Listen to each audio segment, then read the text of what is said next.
Ihinda-inĩ rĩa thikũ igana rĩmwe ciũkĩte, ũheani wa njanjo itiganĩte cia ciana nĩ ũgũkorwo ũgĩtwarithio na mbere kaunti-inĩ ciothe. Kũringana na Ministry ya Ũgima wa Mwĩrĩ, mũrimũ wa COVID-19 nĩ ũtũmĩte mũigana wa arĩa maraheo njanjo o mũthenya gũthiĩ thĩ na njĩra nene, no ho kũritũhio na mũtaratara wa ũthundũri wa njanjo ingĩ njerũ. With some of the vaccines like HPV and second dose of measles rubella falling behind at 30% and 50% respectively.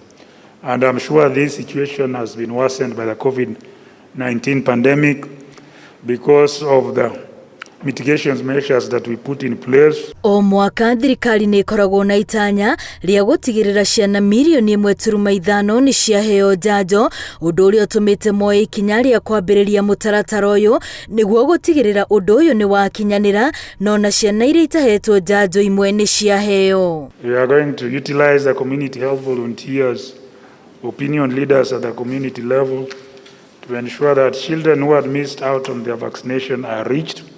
And we'll also be able to take this opportunity to trace the defaulters and bring them onto the system and ensure that they are protected. Kũringana na Ministry ya Ũgima wa Mwĩrĩ, ciana cia tũirĩtu rĩu ona itikoretwo ikiamũkĩra njanjo ya HPV ya kũrigĩrĩria kansa ya njĩra ya ũciari, kũrĩa marahinyĩrĩria nĩ harĩ bata ciana ici na iria nĩ cia mĩaka 10 ciheo njanjo ĩno nĩguo gũcigitĩra. Age group targeted 10 to 14 were in school, and when schools were closed for that long period of time, the coverage dropped from more than 57% to just about 37%.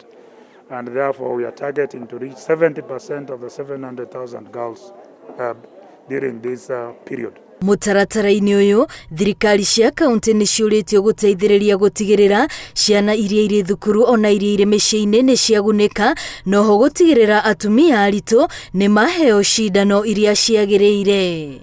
Ngiribotera Inooro TV, rĩtwa rĩakwa nĩ Wambui wa Macharia.